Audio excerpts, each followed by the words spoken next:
Welcome to Think on This, the podcast where we explore the forces that transform our world and our lives. Today we have an amazing guest, Ivan Mawari, known as the Accidental Activist.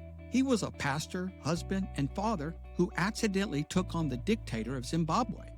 He was just a regular guy when his journey began with the simple act of speaking out, and it evolved into a national movement that challenged the status quo. He was locked up in a maximum security prison facing an 80-year sentence. At one point, he escaped the country in the middle of the night. Ivan's story is one of courage, leadership, and transformation, both politically and personally. Get ready for a conversation that challenges, enlightens, and motivates us all to take a stand for a better tomorrow. Welcome, everybody, to Think on This. I'm your host, Eddie Burns, and I am really excited about today's guest, Ivan Mawari. He has written a book. It's Crazy Epic Courage, and man, I loved every word of it. Ivan has an amazing story of courage and transformation. Zimbabwe was faced with a dictatorship type of government and hyperinflation, which I've never experienced. I don't quite understand that completely. So let's begin this story with what it's like to live in a dictatorship. 1980, as you said, Eddie, is when Robert Mugabe became president of Zimbabwe. And that is when the dictatorship began to take hold. And when you ask what is it like to live in a dictatorship, I'll describe Robert Mugabe's rulership of Zimbabwe because that's what it was. It was rulership. It's less, not so much governance or leadership. It was rulership. It is comprised of number one, a a use of force and brutality upon your own people in order to get your own way. So, for example, in the early 80s, just the early first couple of years of Robert Mugabe's rule, he feared that people in the south of the country would vote him out of power because they were part of another party. But that's democracy, right? You have different parties. But what he then did is that he sent off a unit of the army to North Korea for training. And then he brought that part of the unit back to Zimbabwe after being trained by North Koreans, and in fact, brought some North Koreans to Zimbabwe to train the military. And then he released this military into the south of the country, and they murdered over 20,000 people. And they would go door to door, just taking people out of homes over a period of about 3, maybe 4 years, and just suspecting them and just saying, you're suspected to be a dissenter. You're suspected to be someone who is involved in a political party that's challenging the president. And they would murder these, particularly the men, in some gruesome and horrible ways. They would make their wives dig the graves and then put their husbands in there after having been murdered. And then You're in many kidding. cases they would rape the wives of the husbands that they had just murdered and raped. It was Oh, brutal, Eddie, right? But it didn't stop there. Robert Mugabe became obsessed with power, that he declared Zimbabwe a one-party state at some point, where it was illegal for you to start an opposition party or to be involved in any form of opposition that spoke against Robert Mugabe or that challenged Robert Mugabe. In so about it became a law to have any other party, oh right? yeah, It oh actually yeah. became, wow, Oh yeah, it became a law. So wow. I remember this. I was still a child in the 80s. I was born in 1977. So when independence came in 1980 and Robert Mugabe came to power, I was 3 years old. But you can still watch the footage of Robert Mugabe and his party declaring Zimbabwe as a one-party state, right? Wow. And so, but as years went by, the dissent began to increase, the rumblings of, look, we cannot live in a country that brutalizes its people. And so that law eventually was changed, and opposition politics was allowed. And in the 90s, we began to see more and more activity of opposition politics. But that was not without its most brutal responses from Robert Mugabe. People who got involved in opposition politics found themselves in prisons, found themselves dead, or found themselves exiled. That was Mm. very, very common. I'll give you an example of like much later on in 2008, Robert Mugabe lost the election for the first time in the history of Zimbabwe. He lost the election to the opposition because he would always win by rigging the election in years gone by. So that's another way, another thing that happens in a dictatorship. And he lost the election in 2008. And what he did, firstly, he refused to go. He simply said, the race is too close to call. I'm not leaving. I'm going to stay in power and I'll share power with the opposition. I'll allow them, I'll allow them to take a position of prime minister, and my party and I will remain president and will remain the government of the country. He just simply refused to go. But then he then went into the areas that voted against him after that, and they punished them by giving them a choice of punishment that was called long sleeve, short sleeve. And it's where you choose, where people are given the choice whether the limb of their arm is chopped off at the wrist or at the elbow. And that is a reminder that when the next election comes, you vote right. That's what it's like to have lived under the dictatorship of Robert Mugabe. I've just given you a fraction of the experiences. Right. Mhm. Right. Wow. It sounds, I've read about it, heard about it, seen movies about it and all of that, but I've never lived in it. And it's just, uh, it's just awful. So let's kind of fast forward to around 2014 to 2016. You're an adult, you a father, a pastor, and you're living in an economy that's considered a hyperinflation. Now, that's something we've dealt here in the States with inflation, but never hyperinflation. So, explain what it's like Mm. living in hyperinflation. Zimbabwe's economy probably has been one of the most brutal aspects of the dictatorships that have been in Zimbabwe. In 2008, our economy crashed so badly that inflation was running at 286 million%. All right.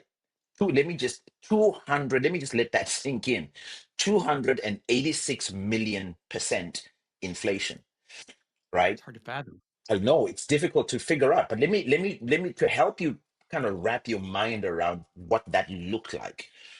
The largest banknote that we had, because the government was printing money daily, printing money. The largest banknote that we had at the end of that super hyperinflation was this. This is, if you, and I don't know if you can see that clearly, this is a $100 trillion note, 100 trillion right? note. One Oh my hundred. God. If you look at that closely, you can see that it has um Yes, I see it. I 3, see 6, it. 9, 12, 14 zeros, Yes. right? Yes. $100 trillion. That was the largest banknote that we had.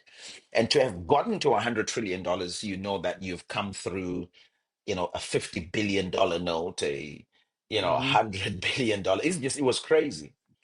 And Right. and again, to give you a further understanding of what that felt like, $100 trillion was enough to buy 2 loaves of bread. And I remember on a particular day, I went to buy bread because what happens in a hyperinflationary situation is that all your food goes missing from the shelves in the supermarkets. There's nothing to buy, right? It's scarce. It's commodities are scarce. Companies can't produce as well or fast enough in an environment like that. And I remember going to buy bread after hearing that bread had become available at a local bakery, and they were selling it in batches. And I got there, and the line for me was wrapping around the blocks, and I was 2 hours away from my purchase time. 2 hours I was waiting in line. When it was time for me to buy my loaf of bread with my $100 trillion note, I could now, when I joined the line, I could buy 2 loaves of bread with this guy. But when it was my turn 2 hours later, I could only buy half a loaf of bread. So, Wow. in other words, the Wow. price was going up as I waited in line. Wow. So, first of all, the highest note is $100 trillion note, Uh-huh. and you're waiting in line to buy 2 loaves of bread. And 2 hours later, that's how long it takes to get to the cashier. By Uh-huh. the time you get there, it's only worth a half a loaf. Amazing. And there's no better explanation of what hyperinflation is. Uh-huh. Right. So wow. So you're living in this dictatorship. You're living in hyperinflation, and you're a pastor, and you've got three kids. And I think let's go to that moment Hmm. when everything really kicked in. You're frustrated. If I remember right, you couldn't afford to send your little girl to kindergarten. So let's go to that moment just Hmm. before you recorded your first video. What was going on with you emotionally and mentally, and as a father? I'm sitting in my church office at this point, my small church office. Now, it's important for you to know that my moment is happening 8 years after this Oh, $100 trillion economy crash moment, right? It's 8 years later. hmm. But the reason my moment comes is that 8 years later, after this currency has been scrapped and has been retired because it was just useless and valueless, the country was going through yet another economic crash. And we were starting to lose value again of the money that we had. So I'm sitting in my small church office and I'm frustrated, Eddie. I failed the most basic of fatherly duties, which is providing for my family. I failed to make sure that my children have enough money to go to kindergarten. And the concern I'm having is if I'm failing to send them to kindergarten, how am I ever going to send them through school? How am I ever going to, like, if I'm failing to put food on the table on that particular day, it was a day in which I was actually trying to borrow money from some people, right? And it just wasn't working. I couldn't find anything. It was just one of those moments where you feel defeated, where you Mm, feel like right. if I have failed to provide a plate of food for my family, then how do I call myself a father? How Hmm. is that? How is Hmm. that? But how does that work, right? Right.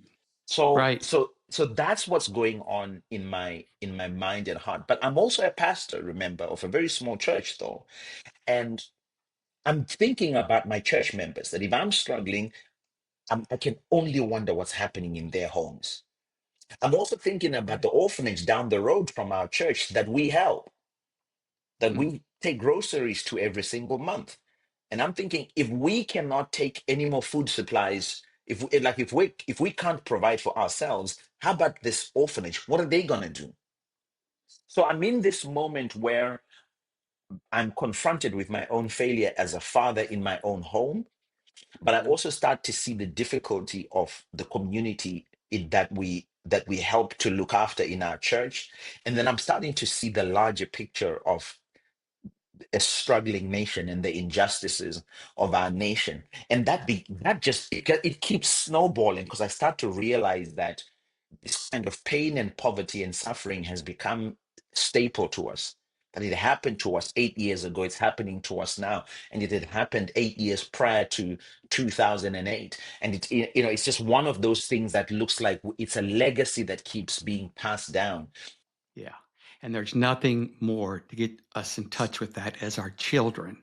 I know I would take up for my son when he was little. I would speak up for him long before I'd speak up for myself. In other words, I was afraid to speak up for myself. But when it came to him, that courage came out of nowhere. Oh And, yes. Oh and yes. I'm sure it was a whole lot like that, but amplified, of course, because you're talking about not just speaking up, but feeding your family. Uh-huh. So, what happens next? You spontaneously decide to record a little video, Yep. not Uh-huh. thinking much about it? So I'm sitting there in my office and I suddenly pick up my phone, which was sitting on my desk. My Bible was there on my desk, and I propped up my phone against my Bible. And I remember thinking, I need to just say something to at least my church members, the people that I usually record videos for to watch, for the programs we do in our church. Let me just send something that gets them to kind of feel like there is kind of a way to think about, like, how do this is the moment we're in, what are the words that express this moment, how do you express the frustration we're facing. And it's a 4-minute video that I record. I didn't have a script. I was just speaking from the heart. I was speaking from my own experience and my own pain. But in that video, I start talking about the fact that we in the middle of this pain, in the middle of this disaster that's beginning to unfold yet again, we have a mandate, we have a duty as citizens and as people that believe that we have a God-given mandate to be responsible for this country. We have a job to do, and that job is to speak up. It is to speak up according to Proverbs chapter 31, verse 8, which became the anchor scripture for what we would go on to do in the following years. And it says, speak up for those who cannot speak for themselves, and stand up and defend the rights of the poor. And so that little video goes out. And in that video, I'm saying to Zimbabweans, we have to quit standing by the sidelines and hoping that things are just going to happen on their own. They are not. It begins with us, it begins with you and me. It begins with you and me asking, why are we in this situation and how can we make it better? So, really, more than anything else, this was both a wake up call, but it was also a call to action and to calling our government to a place of saying, hey, please fix the situation. Right. That Please. little, Hey, yeah, we're dying here. Please help. exactly. Yeah. That's all Right. it was. Right. It was a cry for Hmm. help. And so that little video went viral and it just exploded beyond our small church group and just beyond the the people that I thought it was intended for. You know, our church was a small church of about 40 people, and but this exploded beyond that. I uploaded it to Facebook, really not thinking that that many people would see it. Hmm. And it just went viral, and by the next It struck a morning, nerve with oh, everybody, it did. obviously. It Yeah. Yeah. absolutely did. Yeah. It had hundreds of thousands of views, thousands of comments, and people just beginning to talk about, you are expressing the frustration I have. You're Hmm. expressing the tension that I have that I don't know how to put in words, the tension between my love for this country and the hate of what's happening to it and what has happened to it. And so the conversation then begins to brew. So what do we do? And that's where this whole thing begins. And I then begin to talk more and more about, I think it's important that you and I, first of all, understand every aspect of the trouble we're facing in this country. And so I actually end up doing a bunch more videos after that, where I was just simplifying the problems we were facing, whether it was economic problems or the policy problems, or the injustices we were having, or the corruption that we were seeing in the country. And every day I would do a 3-minute video in which I would just break it down and say, with all of this, a solution cannot be arrived at if the voice of the citizen, that's you and me, is absent from the conversation. So you and I have to speak up, and that's how that whole journey began. So you are bearing responsibility on the citizens in terms of, hey, we need to come together to solve this problem. Oh yes, we need to come together to solve this problem. For the rest of the time, the bedrock of what became the citizens movement was calling the citizens to action to hold their government to account. Okay. So it was never about we want to kick the government out. It was about we are wanting to call you to a place of dialogue and a place of accountability and a place of ideas exchange where we Yeah. can start to find some solutions together. The Right. It problem, wasn't about what type of government or anything like that. It's like, hey, we're no, dying here. We're oh starving to yeah, death. We oh can't yeah, afford food and all of that. We need help, we need right? help. We need help. Yeah.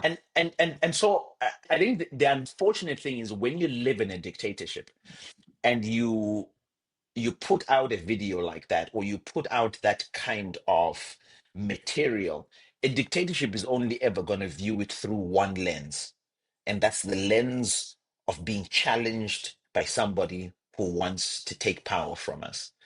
And that was not even the goal. There was not Right. even any conversation about removing them from power. But that's how dictatorships view being Right. criticized or being held How is this going to accountable. affect me, the the leader? Right. Exactly, Yeah. right? How is You're this going to making affect me my look power, bad, my money? Hmm. huh? Right? And so we start to get some pushback, but we were now calling it a movement. It was us doing small campaigns every week that I would say, hey, as a way of saying enough is enough, I want you to take the Zimbabwe flag and carry it with you wherever you go, right? That's right. Tie it on That's your right. You did hand. your first video, you had your flag wrapped over you, right? Exactly. And then from there, that kind of became a symbol of what became a movement. And I think you Uh-huh. talked about the Zimbabwe flag and what the different colors meant at one point, right? In one of your videos? Exactly. In fact, the first video talks about the Zimbabwe flag and what the colors mean. And so, here we are in 2016, 36 years later, and the opposite of everything that that flag is talking about is what has happened instead, right? And so that's how that flag it ends up becoming a symbol of resistance or a symbol of speaking up. And we did it with many campaigns after that, where, like I said, we would ask people to carry their flags with them wherever they went. And the reason we were doing campaigns that we promoted online is because it was and still remains illegal in Zimbabwe to protest, especially on the street. In Zimbabwe, you are not allowed to protest the government until you get permission from the government. Which they're never going to give you. Of course, they're not going to give it to you, you know. No. And it's around that kind of repression that we were now trying to think creatively. How do we mobilize more people to speak truth to power, to speak up, to vocalize how unhappy they are about what is happening to their country? And So it started out with just a moment of frustration, a call to try to lead your congregation and a few people, small amount of people, but immediately it turned into this huge viral video that led to additional videos relating to, uh-huh. hey, let's take accountability and we're just asking for some help. Now, in a dictatorship, I'm sure that you had these thoughts, and I'm sure family and friends had the thoughts of, hey, Yvonne, be careful. We don't, Of we course. want you safe, right? So there's the fear of what might happen, but there was something deeper down within you, I'm assuming, that kept that fire burning, that kept you moving. The fear, Eddie, is something that we had lived within Zimbabwe and had become part of the social fabric. You're constantly afraid of your government, constantly. And that's the way the government wanted it. And that's the way they want it still today in Zimbabwe, to Ah, constantly have you afraid of them. And so, me starting this journey or starting these videos was clearly something that both I and the people around me understood which way this could go. And so the fear was there as I started out. I remember when I posted that first video, I actually didn't tell my wife I was posting that video to Facebook, because I was kind of like, if the moment she sees this, she'll be like, nah, you're not posting that. There's no way you're putting that out in the public. But I was afraid, that it would become something that could get us in trouble. And of course it did. And I guess the reason I carried on to still do it was the sense in me that I had and still have today, that when you are part of a society and there is an injustice that is taking place in that society, it is incumbent upon you as someone who is a part of that society to, at the very least, speak up and condemn that injustice. it yes. was it Yeah. was not okay, Eddie. It was not okay for me to be quiet as I watched people being brutalized. Hmm. And Yeah. it had now become personal, because now, as a father myself, I began to see that this was actually abuse of my own children and their future. So Yes. so Again, the child. yes. So a big part of what kept me going was the responsibility that I believed I carried as someone who was a part of that society, a part of that community, to say something about the wrong that I was seeing. More so, Hmm. being a follower of Christ, and Hmm. taking up after his own commands to speak up for those who cannot speak for themselves, to defend Right. the poor, the widows, and the orphans. For me, that was what kept it going. That look, I have not done anything wrong by standing up for either myself, but more importantly, for other people who can't even stand up for themselves. And so Hmm. that sense of mission is what kept me going. And over the years, as we carried on, that sense of mission became even stronger and stronger and more obvious as things unfolded. Right. And I'm sure as you would go out in the community and see people carrying flags, it's almost like a momentum that was building. Oh You yes. see a little bit, it's like, hey, what I'm doing, it matters to them. And so you feel that much more responsible, I'm Oh yeah. assuming, Oh right? yes. And Oh so yes. and so this went on in the back of your mind, you had fears, but the sense of responsibility for justice was stronger at the heart level than the fear of the consequences, I guess. Yes, sir. And so at what point did the dictator stand up and go, "Hey, enough is enough. We Uh-huh. need to quiet you," because Well, you were surprised he didn't try to quiet you sooner. oh yes, and I've always thought about this, that we did these online campaigns for a couple of months without any real response from the government, and I think it's because we just were so insignificant to the government that they didn't think it would go anywhere. That we were nobodies. We were so much unknowns that it was unthinkable that what we were doing was going to pick up any steam or any momentum. I Mhm. think that really they must have thought of us behind closed doors as just being, it's just, people posting things on social media. What could they do? What could they do to us? Right. And Right. so for those first couple of months, this movement almost, I won't say quietly grows, but it just kind of grows incrementally, but it's online. So It kind of has a life of its own, it sounds like. yes, but Yeah. also because you're not seeing physical groups of people on the street, it doesn't Okay. really look like it's going anywhere. This is 2016 Right. in Zimbabwe. It's online organizing is relatively new at this point. And we're not even thinking ourselves as organizers, by the way. we Hmm. just I'm just thinking of myself as someone who is helping everyone else to see clearly through their fear the injustices that we're facing. That's all I'm doing daily, right?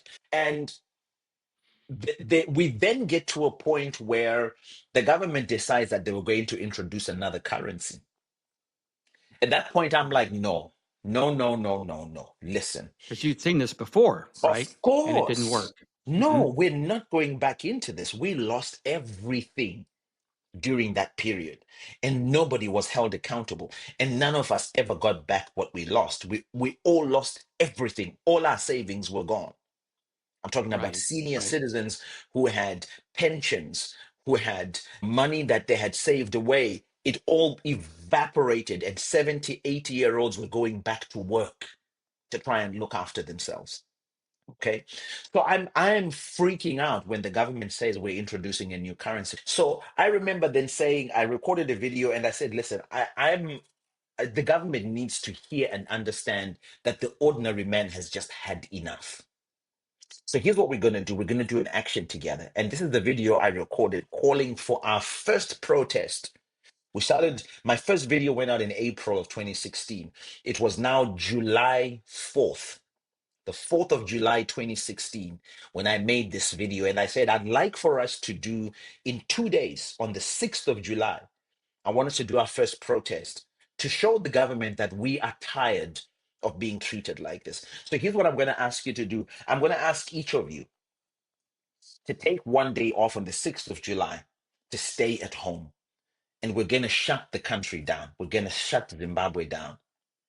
And I'm asking you to do this. It's a boycott. I'm going to ask you to stay at home. Don't go to work.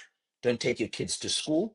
Do not go on the street. Don't go to the supermarket. Don't go to the bank. Don't go anywhere. Stay at home. Let's bring this entire country to a complete standstill. No And violence, how did it go? no fighting, no breaking of anything. Just stay at home. And for those of you who are believers, I'm asking you to pray.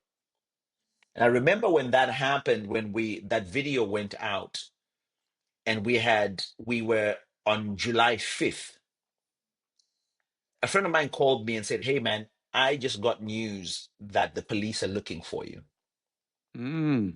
So that was the first time that we were now hearing the government is coming after you. They're wanting to find you because And what went through your mind at that moment well, I when you mean, heard that? I panicked. I was Hmm. afraid. This is now I'm starting to understand that I'm about to come face to face with this thing. I The don't even. reality of potential consequences became real Of now, right? course, they were starting Yeah. to get real, and I don't know the first thing about what to do when they come after you. I'm not a politician. I'm not involved in civic society organizations. I'm just a pastor. I don't know any of this. This is not my Hmm. thing. And Right. so I go into hiding that night on July the 5th and spent the whole night waiting to see what would happen the next day on July the 6th. And July the 6th came, Eddie, I'll never forget this for as long as I live. July the 6th came and and it worked. It worked. Almost the entire country came to a complete standstill. Wow. So the People, word got out pretty fast. it, 2 days, people responded. oh Wow. yes, oh yes, the Wow. entire So it country pretty came much to a shut all complete the shopping down, all everything, huh? everything, everything. No, I said to people, don't go anywhere. Right. Don't Okay. go anywhere. Stay at home. Do it at Okay. home. If you're a believer and you want to do something at home, pray. Spend time with your family in prayer for this country. Right. That's Right. the deal. Right. And so we have a hard stop. And so I want to be sure to get through all of this. I want to talk a little bit about what's, you've got some wonderful quotes in your book that I kind of want to talk about. But before we get there, we need to learn a little bit more about where you ended up in not just jail, but prison, right? A Yeah, maximum so security so I prison? I was I was then jailed. Eventually, they arrested me. It was a series of events because I was still in hiding, and eventually they actually threatened my wife who was pregnant at the time, and so I I was told that there was a warrant for my arrest. Eventually, I handed myself in, and then I was arrested and charged with treason. And the 2 nights I was held in prison, I was beaten and tortured um, by the security forces. Oh, And not by other inmates, but by security forces, oh right? no, yeah, by security Wow. forces. The other inmates, if Wow. anything, were helpful. Hmm.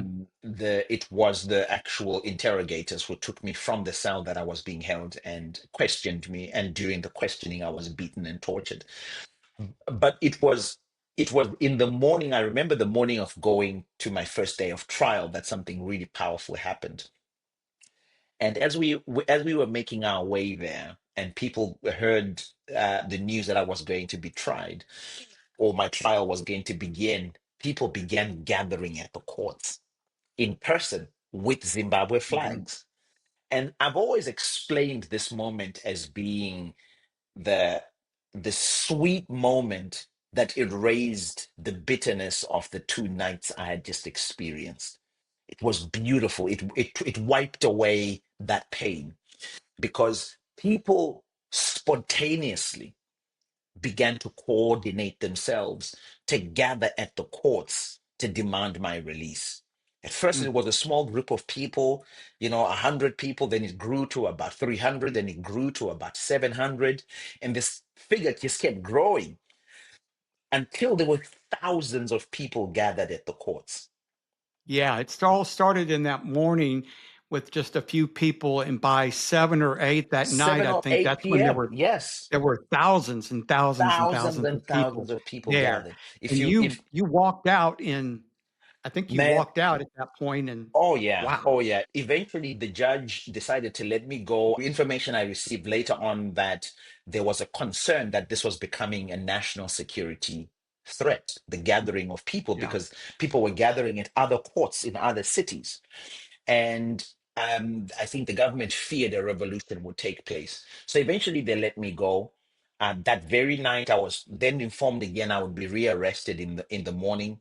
And so I remember getting back home with my wife and kids. And my wife said to me, "We need to get out of here. We need to get you out of here, first of all, and then we'll get out."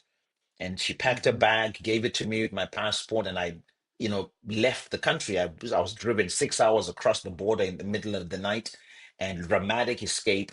My family escaped through another route as well because they couldn't come Yeah. with me. The route I took was a very hard route to take, but Yeah. I needed to get out quickly. They got out safely and easily through another route that was much easier and family friendly, and we rendezvoused together in South Africa, and then eventually found our way to the United States. And that was again because of a security situation in South Africa. Sure.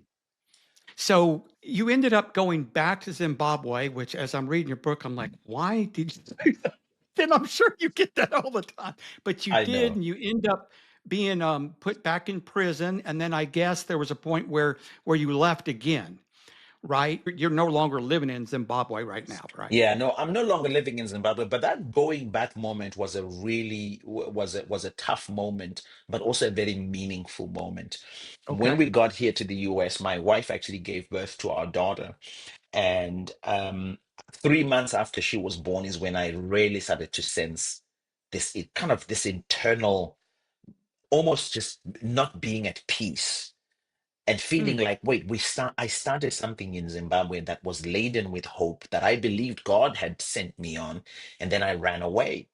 I taught people Oh, courage, and then I did the opposite. I taught people to stand up, and then I ran, right? And so right. and so eventually, after a very hard conversation with my wife, I make the decision to go back to Zimbabwe.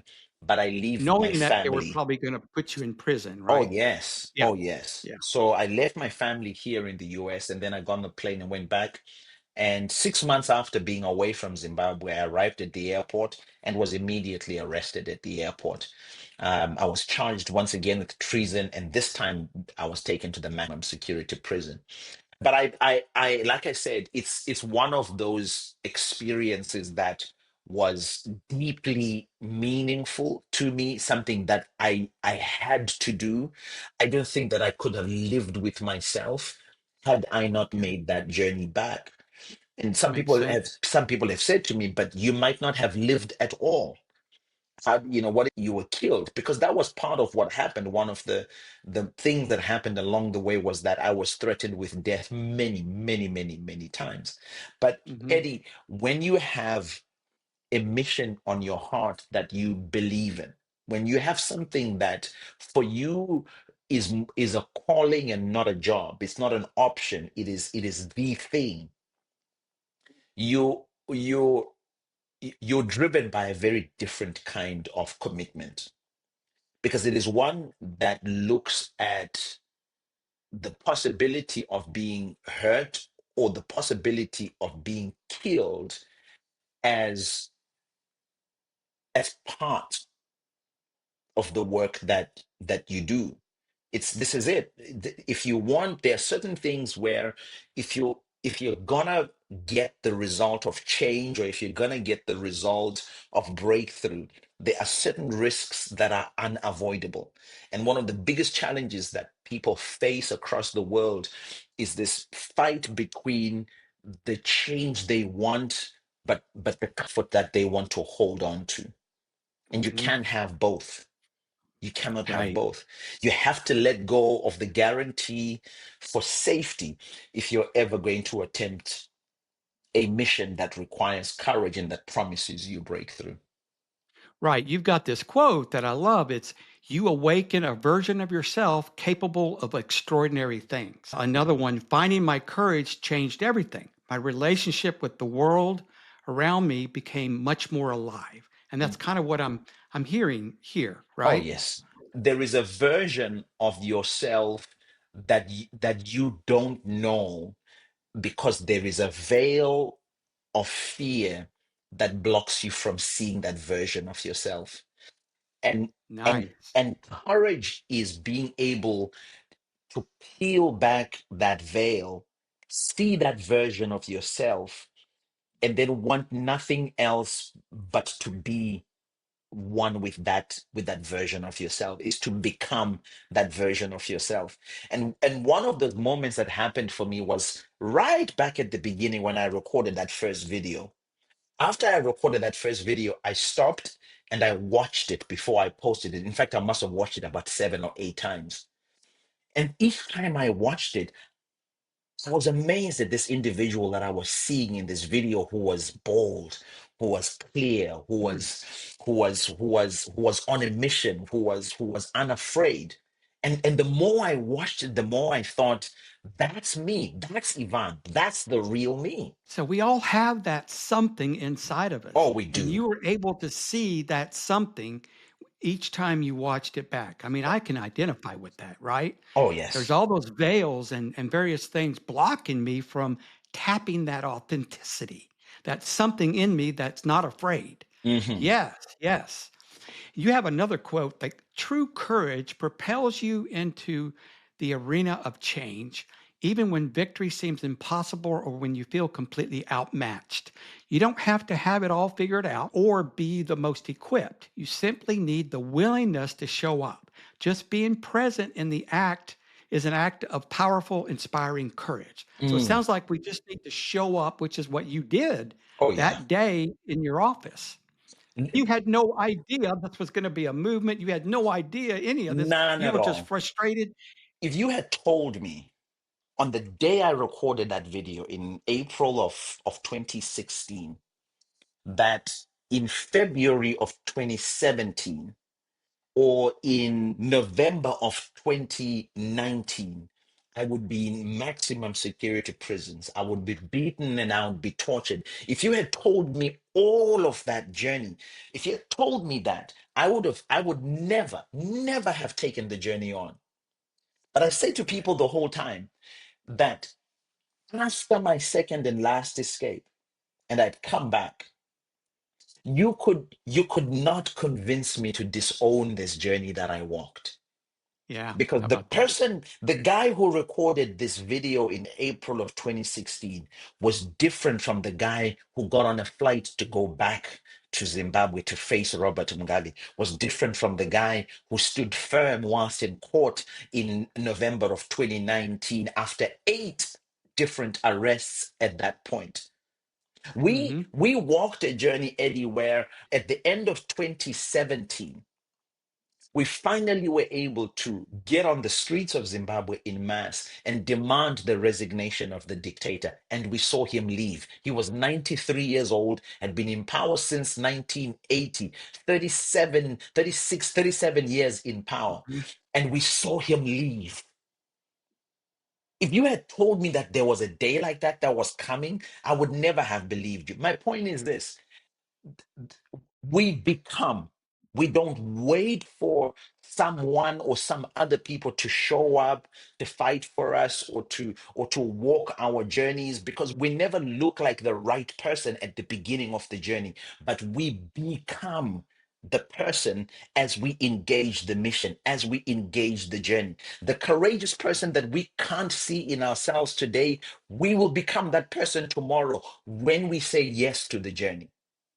Right. Oh, that's so great. Yeah, just saying yes is the first step in a That's it.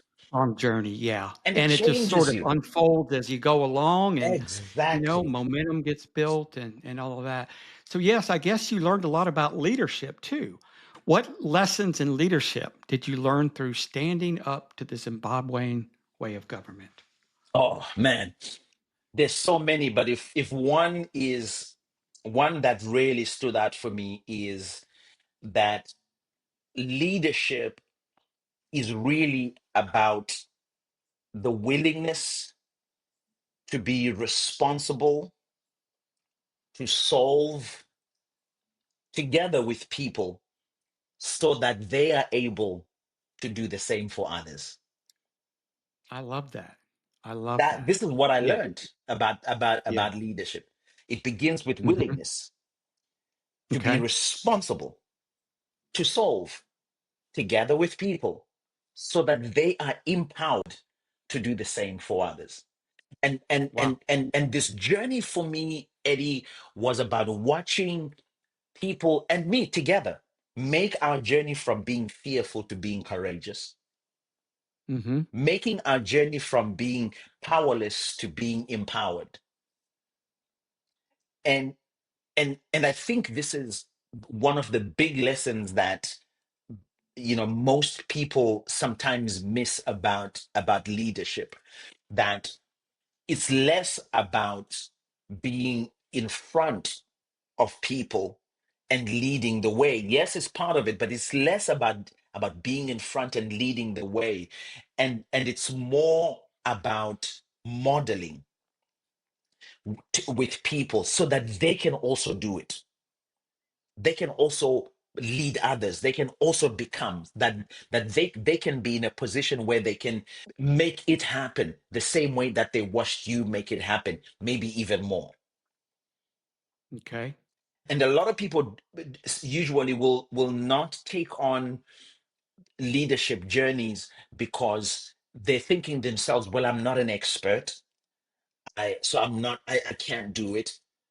But I've always held on to the fact that when I look at my own journey, that you don't, let me put it this way, you don't have to be an expert for you to bring impact. You become an expert.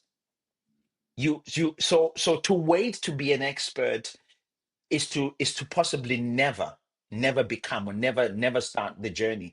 You become the expert by starting the journey, by committing yourself to the journey. Yes, I love it. So, how can people living in a repressive society find their voice and make change? That first initial step, I guess, of willingness, right? Yes, a willingness. One of the things I talk about in my book towards the end, I talk about the cause, cause, Yes, yes, right? yes. Finding your cause.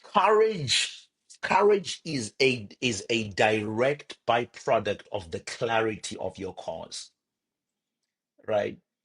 Yeah, Yes, if yeah. you the Clarity. clear Right. yes the clearer your cause is, or a cause is to you, the more the chances that your courage will show up.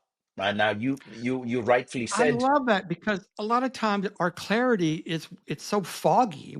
I can't anyway, kind of see through that fog. And the more clarity I have, the more I feel empowered, I would Of think. course, the more Right? you. And that's what you're saying. Here's the thing: is the you remember that definition you gave of courage that's in my book, that Yes, yes. Uh-huh. courage is the decision to act for the things you care about the most. Hmm. So the clearer your cause is, the easier it is to decide what you will do for your cause, right? and Right. so and so I Right. talk about the cause framework, cause, as a way to figuring out your courage, as a way to figuring out how to decide what you will do for the things you care about the most. And the C stands for the things you are concerned about. What are you concerned about? Can you make a list of the things you're concerned about? The A stands for the things you are anxious about. And anxiety is not a bad thing completely. It's a sign that there's something that you're concerned about, right? So is there anything that you're anxious about? Write that down. What are you unwavering about? What are your values? What are the things that you say, this is important to me, this line I do not cross, or I won't allow people to cross, this line when it comes to my values. The S, what are you scared for should it happen, right? Mm. Should this happen? I'm scared for this. Maybe it's the future of my children. I'm scared for their Okay. future. Should this new currency be introduced, like what happened to me? And then the E, what are you excited about? What things excite you? And if you can Mm. write one or two things under each of those, cause, then the question then is, what will you do? What will you do about that? What will you do about your children needing access to health? What will you do about the senior citizens down the road from you who have disabled parking slots available at the supermarket next door? What are you excited about? The things that excite you the most, the kids in the neighborhood having somewhere to play their baseball game. What will you do? The next step then becomes, once you discover what your cause is, The next step is figuring out just one action that you're going to do for each of those things that you're concerned about, that you're anxious about, that you're unwavering about, that you're scared for, and that you're excited about. Just one action. And the moment you do that one action, it could be calling someone, it could be writing a letter to the city, it could be calling the city to a meeting, it could be inviting your community to your house to talk about the problem of the street lights that are not going on, or to talk about the problem of the young people who are being abused by something or someone or whatever it is, whatever that one action is. That's your courage. Courage is the decision to act for the things you care about the most. So if you're living in a repressive environment, the question I have to ask is, what is your cause? What is the cause? What is the cause that you have? And do you know where I get that from? Eddie, just to end it off with you. I know you and I are having such a great conversation here. I'm loving it. But I get this from the Yeah. story of David in the Bible. As David goes to Okay. face Goliath, and his brothers say to him when he gets there, and his David is really on a lunch delivery on that day. He was not intending to fight giants. He had been sent by his dad to take lunch to his brothers. And his brothers say to him, "What do you want here? Who have you left those few sheep with?" Because David was a shepherd boy. And David asks this question. He says, I don't understand why you are upset with me. And then he asks them, "Is there no cause?" He says, why would you antagonize me? Is there no cause here today? And David shows up because of a cause that was there. So what is the cause that you pick up in that repressive environment? You couldn't pick up every cause, but pick up just one and Mm. act on that. I didn't say you have to succeed in it. I just said you have to show up, because courage is not about the guarantee of success. It's about guaranteeing that we did something about the problem. I love it. I absolutely love it. Wow. Thank you very much. And I'm glad we got to that whole cause thing. It really kind of wraps everything up very nicely. And I want to ask you, what are you working on now and how can people support your mission if you have one? At this point, I am doing a lot of work on leadership development. So I do a lot of speaking for leaders who are on missions of courage, and talk about how do you embark on a mission of courage. I do that with leaders who are in the corporate world.